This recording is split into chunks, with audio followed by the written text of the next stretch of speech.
I'm Glenn McGinnis, and this is Outburst. On the program, are you better off financially than you were a year ago? I was better off a year ago. Probably about the same as I was a year ago personally. I would say it's about the same. No, not at all, because of the cost of everything. But first, burnout and job-related stress is perhaps becoming more common this week, and as a result, many people feel overtired because of their day-to-day lives. Well, one solution that has been floated around in recent years, both here at home and around the world, is the idea of a 4-day work week. But over the past few years, with somewhat of a boost from the pandemic, the working landscape has changed dramatically, and employers are having a tougher time hiring and keeping good employees. This idea has had trial runs in the UK, Belgium, Spain, Japan, and even Scotland. But would it work here in Canada? Our question: would you be more or less productive working a 4-day week? Actually, before I retired, I was on a 4-day work week, and I think it made a huge difference. I don't know what it would do. I feel like over an extended period of time, we get comfortable, and suddenly the 4 weeks just like the 5 week. But from my experience, I think it was very helpful. I'm a teacher, so I feel like that'll be the last stage to see the 4-day work week. But I think students and teachers would benefit from it. Speaking from the teacher perspective, we'd have more time to prepare. Like sometimes you're working overnight to be ready for the next day. So I think 4-day work week would be pretty cool. Whether students could last a bit longer each day in class. I know it's been it's like an hour more each day, so it might be tough for them, but I don't know. I'd like to have a 0-day work week here eventually, but for now I don't mind the 5, as long as it's where I enjoy working, I guess. So much of our life is outside of work, and if we can find a way to have longer weekends and be like better people for our family and friends, and then I think it's absolutely a great idea. And it's been proven in like a lot of studies that it is good for everyone. Yeah. Honestly, I do believe I'd be more productive with 4 work weeks because honestly, I find that Wednesday burnout is a big problem. Not just me, but I think a lot of my coworkers and colleagues also find the same thing, that just by Wednesday, you're absolutely tired. So if we had like a day off right in the middle of the week, you know, it could be recharged by Thursday, have Friday, and then have another weekend. So I think that would be I think it'd be better for productivity and just having better weeks. I think so. I think a work-life balance is important, and I think giving people that extra day, it might help them. Especially in the pandemic, we saw a lot of people with mental health. There was a lot of issues there that came up, and I think it's a good idea. I think we should look into it more. I don't think a lot of people are doing it. We don't know enough about it to come to a conclusion. I think so. I think they should do more to experiment with it at least, and see what's out there and what works for people. I think that there's a lot of possibility with that there. That's good. I don't fully believe that it can really benefit everyone as all at the same time, because a lot of people can definitely find inconveniences, and no one wants to work more than 8 hours a day, right? So I feel like even though we might have a 3-day weekend, I think the labor of it, whether it extends to like 10 hours a day or something like that, I think it might definitely affect people mentally. Well, I think there's been a lot of changes over the last number of years, especially during COVID.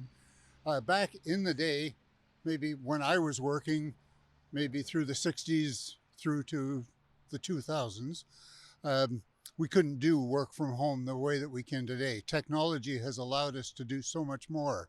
And I think that productivity has shown a good increase. It's whether or not we can compete in the world market on a 4-day work week is a bigger question. I think that they would get a lot more done if they knew that they had that extra day that they can spend with their families. And I think that leisure is extremely important for people in order for their mental health. Probably more, yeah. Because I think by the time Friday comes, most people are ready to finish their week. And with so many people working at home today, like the production they're doing at home is probably better than what they could do in the office in 4 days. You don't have people bothering you, answering phones, whatever it might be. So yeah, I think 4-day work week would be good.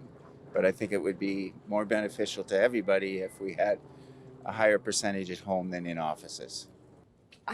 I'm just retired, and I think we still need to work. Less productive, some are overworked, like the nurses, people in the hospitals, and I think also the teachers. But they don't take 4 days a week. We need them full time. Over the past few years, the number of people trying to get into Canada through irregular border crossings like Roxham Road have increased exponentially. A safe third-party agreement between Canada and the U.S. had a loophole where law enforcement could not turn people away. But during his recent visit to Canada, President Biden and Prime Minister Trudeau struck up an agreement which would affect people trying to come in at these entry points. The new deal would allow both countries to turn people away, and crossings like Roxham Road have been closed. Canada has also agreed to allow 15,000 migrants to apply and enter Canada. So we took to the streets to ask people what this country should do about people looking to seek refuge on our soil. Our question: what should be done about migrants entering Canada through irregular border crossings? I think that we're a global community, so the melting pot of the world is what makes a country like Canada so special. It's best to take the proper channels. But people are coming from pretty disadvantaged places where they got their kids' safety and health at mind. They got their own health and safety at mind. It is best to take the proper channels. Well, I don't think that we should be paying for them. And I think we should just, if they want to come and work, then great. And if they don't want to work, then we can't accept them. I feel like even though they aren't citizens of our country, we still should be doing something more, because there's still people at the end of the day who deserve a place to live and a home and food to eat. So I feel like we should be doing more as a country to make sure that people feel secure here, especially those who are coming from somewhere else where they didn't feel as secure. They should have a right to feel at home here. So I am aware of the Roxham Road situation. We talked about it in class. I'm a student at Marianopolis. And I do think that it's a new strategy developed to counteract the current laws and regulations in Canada and Quebec specifically. But I do think that if we were to govern new laws, people wouldn't have to go through illegal routes. And I'm aware of... People wouldn't have to go through legal routes? Illegal routes. Illegal routes. If we made it easier and more accessible for refugees to enter the country without having to put their life at risk. Irregular don't come irregular because you can't work. First, you don't have the papers that ensure you to work with the government or with anybody. It's hard to find a work without your papers, and maybe you will be lost and you will be in the street and nobody who is going to care for you. So you have to do your paper first after come to Canada. I think government should have good plan on it, because the people who are in the Canada, they work really hard to build this country, and I think the people who are working, they deserve the place here. So it should be restricted, and then they should be deported respectfully to their countries. Obviously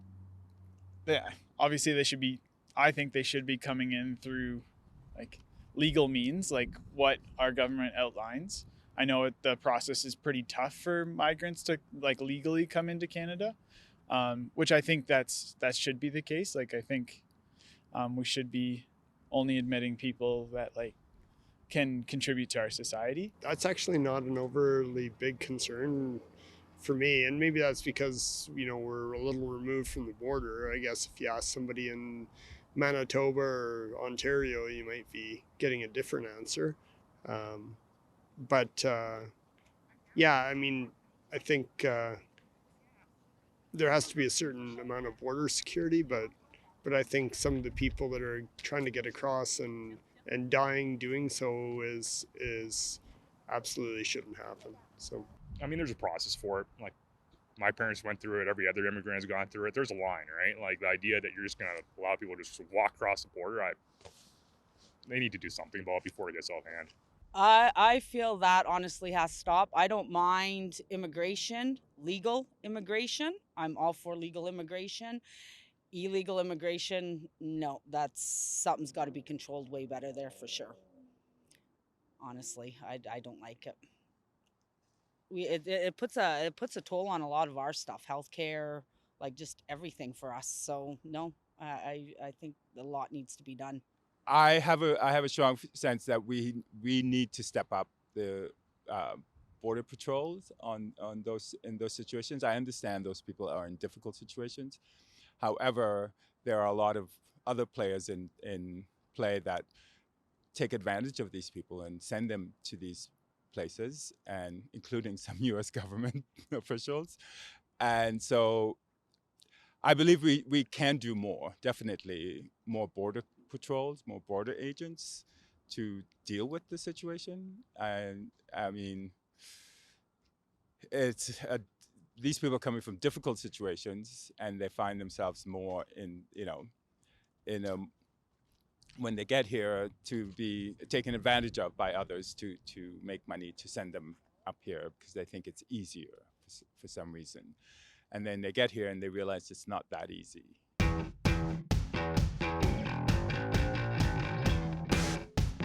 In what year was the highest voter turnout during a Canadian federal election?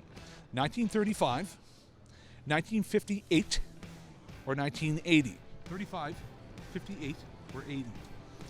I'll go 1980 because it's the most recent year. 35. I'm going to go 58. Yes, I agree. I'll go with 80.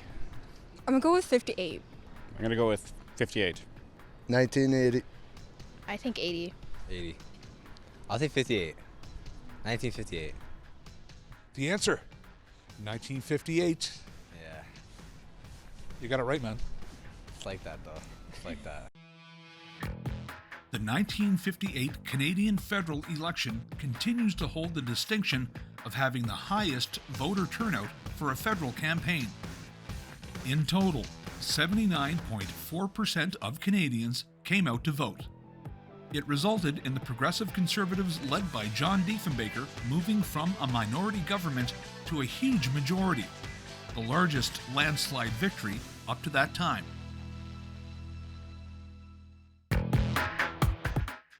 A lot can happen in a year, and over the past 3 years since this pandemic was declared, life has seemingly gone back to normal. But food inflation, high interest rates, and even the housing market have proven to be the latest set of financial hurdles facing Canadians today. So we sent our cameras out to ask Canadians if they feel their fortunes have risen or fallen in the last 12 months.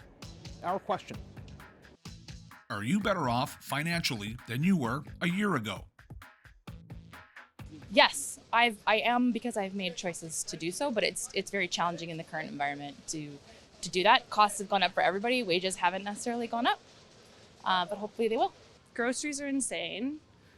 Yeah, it's a lot. Maybe a little bit less better than last year. Yeah. Probably about the same as I was a year ago personally. Perhaps a little bit worse off because of the cost of living increases, and my income's been held steady probably. But thankfully I haven't had too much of a negative impact myself. Still doing fine.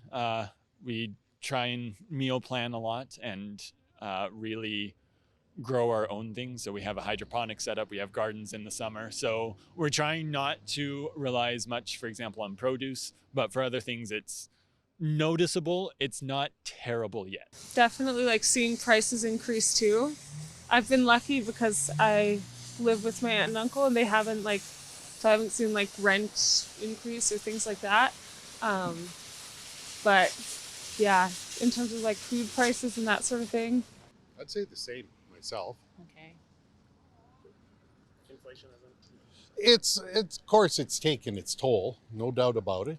I think we're a little more careful with our monies now. Yeah, a lot more careful. So, you watch where you're spending and take it from there. Yeah, no, not at all, because the cost of everything has gone up, of course. Goods, transportation, everything. Going out for dinner, everything, including fuel too. So, yeah. definitely not as good off. Are we, hon? We're at a level. We're both retired, you know, and yeah, I mean, it's a struggle for some people. The younger people, you know, it's going to be a struggle. The cost of living is just so high now, and we've been lucky enough in our living arrangements, but it's so tough for young people coming out to find a job. To, you know, I mean, when you look here anywhere in Canada, and the cost of a house was $1 million. No, I'm not, but I'm an exception. I had a weird year of traveling around and feeding some needs that I'd wanted to do for a long time, and having a remote job. I just went down to Mexico and worked for a while, went back and visited one of my income properties in Alberta for a while, and then moved back to Kelowna. So I had lived a nomadic lifestyle for like the last 18 months to 2 years. And so I haven't really been settled down living your typical normal lifestyle. So again, might be an exception to the rule. I'm probably about the same or a year ago, because I'm self-employed and in construction, but I'm in my later earning years, so I'm not working as hard as I used to, and so I'm probably about the same. I was able to, you know, when things were tough the last couple of years, I mean, I didn't work as much, but I was able to, you know, still get some work because people need the small renovation type things in their homes done, and so I was able to still do some work. So yeah, about the same. No, I am not better off financially. Everything is so expensive. I was recently at the airport and a bottle of water was $11. So just with the cost of living, I have a full 9-to-5 job and 4 side jobs, 4 side hustles to bring in extra income, and I still can't afford basic cost of living. I feel like I'm going into debt every month just by trying to have groceries and afford rent and hydro and everything. So no, definitely not better off, even though I'm doing more work than I did a year ago. I would say it's about the same, but I got a promotion. I went into the trades. So I was in wastewater, and now I'm doing a millwright apprenticeship. So it's a combination. So overall, just if you're like working minimum wage, you're probably screwed. But if you're in the trades like me, you see no really issue or change. So I'd say it's the same. Great answer. Definitely a big difference. Yeah, like it's infected. Like groceries have gone up huge, and even with gas prices not coming down, everything kind of like affects the bottom line. So it's like, yeah, definitely a big difference from last year. So yeah, I can't save as much as I used to. I can't. My budget's changed drastically. So yeah, definitely a big difference. I was better off a year ago because food prices have risen, gas prices have risen, everything has risen, but pays have not matched the inflation rate. And I'm a bit upset about that, and I get by on less than $800 a month. Oh, definitely better off a year ago. Gas prices, I'm from BC, so gas prices are really high there. And prices at the grocery store and just in other services. So yeah, inflation's definitely hit the pocketbook. I find that I really get hit hard with rent costs in the city and also grocery costs. I'm a student, and so like 70% of my income goes to my rent, and then I have 30% left over, but groceries are also really expensive, and so it's kind of just trying to scrape by. I was definitely better off a year ago. No, I'm not better off now than this time last year. I think we're all struggling, so yeah. I think there's a lot of factors. I mean, the cost of living is high, certainly. I'm pretty privileged, I recognize that, but even in my position of privilege, if I'm finding it tough, I can't imagine what it's like for everyone else, and that conversation's not being really had, you know, either. So there's just not the safety nets in place, I think, to take care of our people. And it's not about me. I think it's about society as a whole. It's not me as like, you know, Joe Blow walking down the street. So that's not the question to ask. It's to ask at a societal level. During last year's provincial election, Ontario, Canada's largest province, saw its lowest voter turnout in history at 43%. This could be attributed to people being too busy or being disinterested in politics, or they may feel their vote just doesn't matter. So we sent our cameras out across the country to ask people what ideas they may have to help other Canadians become more interested in our political process. Our question: what would it take to boost your engagement in Canadian politics? I'm very engaged. Yes, I'm retired and I spend a certain amount of my time following what's going on. I email my MLAs, MPs, other members of Parliament frequently. A good leader in a dynamic party. Somebody that, as far as federal, I can't see anybody right at this moment going up against Trudeau that has the ability to beat him. I just can't see it right at the moment because the parties that are going after him, the Conservative, and they have no leader that has a polished demeanor about him. There's nobody out there that just goes, yeah, I'm here, I'm ready, and I'm going to go up against him and I want your vote. I don't see that anywhere. I've done a little bit of volunteering with one of the parties, and it's sometimes it feels like you're banging your head against the wall. So it seems like the parties, we basically have the three main parties, and mostly it's been Liberal and Conservative in Canada, and of course, so being who I am, I lean more conservatively for sure, but they don't, they just don't seem to accomplish a whole lot. So it's hard to get more involved politically.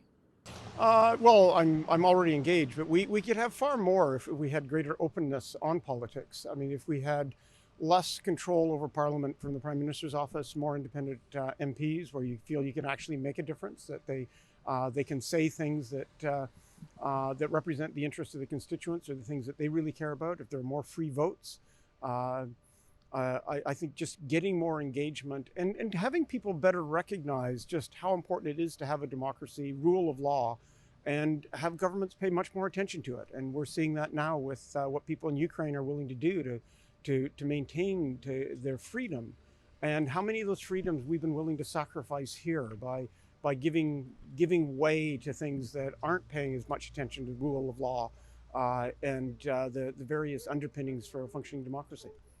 To be more engaged with it is that the government is more held accountable for their actions. So when they had the Trudeau and the Wee scandal, nothing came of it. So after that, my faith for it, I don't really care anymore. It's just a lot of drama, and I'll just go live my life and have fun. Yeah, more action and more funding towards affordable housing and things that could improve his getting us out of the cold more often. I'm already interested in following politics. I think that increasing engagement has to be done at a local level. So starting with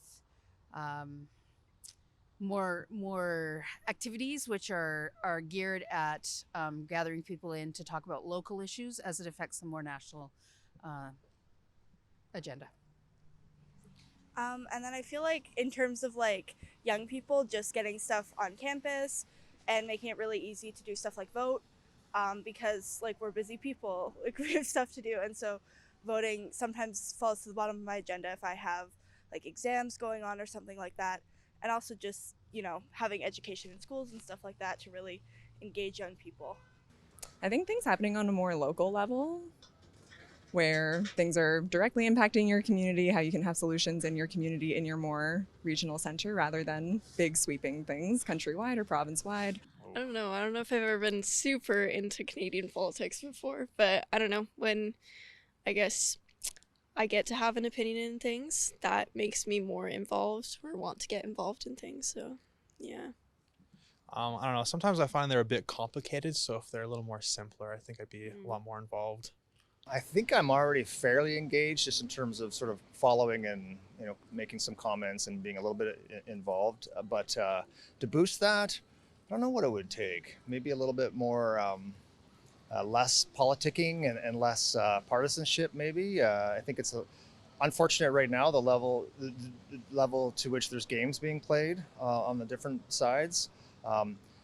I feel personally, especially a lot of gamesmanship on the conservative side of things, but that's just my politics showing through there. But to be involved more than I am, yeah, I don't really know what it would take. But right now, it feels a little bit seedy, that world, actually. Yeah, it's not attracting the best people, sadly.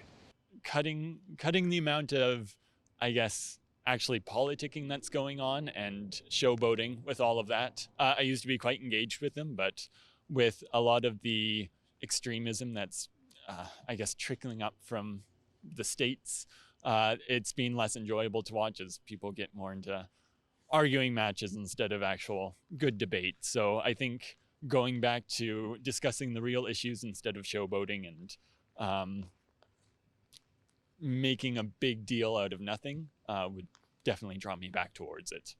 I don't know if it would take anything in particular. I mean, there's a general, I think there are good people everywhere and there are good people in political life. But as far as leadership, I mean, I think there's a general consensus that, you know, the standards for political life or being in public life have sort of slipped a little bit, right? Character doesn't matter as much as it used to, and I think it should. So, I mean, I'm always happy to see good people, right, getting into public life and holding office and trying to discern some common goods. That's what it's really about. If you want to improve engagement, there has to be more transparency, and there has to be more of a connection between the government and, you know, everyday people. Thanks for watching this episode of Outburst on CPAC. If you have any comments about this show or any other show, you can find us on social media. You can also find us on our website at www.cpac.ca. I'm Glenn McGuinness, and on behalf of my colleagues at the Cable Public Affairs Channel, thanks for watching. We'll see you next time.